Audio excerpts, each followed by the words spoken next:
Non si può assegnare la cosa pubblica senza una giusta gara, concorso, per vedere chi offre di più. La più grande turbativa d'asta è non fare alcuna asta.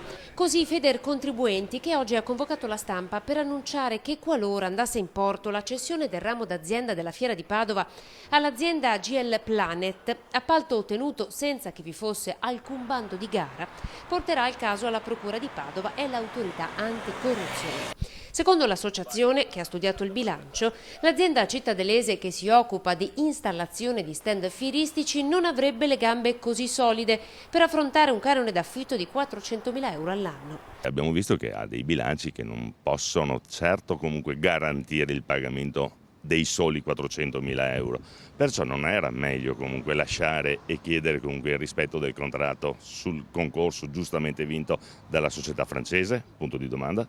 Con i precedenti partner francesi il canone d'affitto era stato fissato ad 1.360.000 euro. Perché dobbiamo andarci a prendere questi rischi quando la situazione non è già florida, con 1 milione in meno? Accuse pesanti. Viene il sospetto, in Calzapacca Agnella, che ci sia un tacito accordo in regione per destabilizzare questa fiera a vantaggio di altre. La matematica ti dice comunque che più hai meglio è, non meno hai meglio è, perché se prima avevi problemi comunque dei conti in rosso, adesso con 1 milione in meno, chi è che li paga? Li pagano i contribuenti. Secondo i calcoli dell'associazione, rinunciando ad 1 milione di euro di affitto all'anno, Padova perderebbe 3.000 euro al giorno. Un calcolo che, continuano, rischia di tradursi in tagli al sociale e azzeramento delle manutenzioni.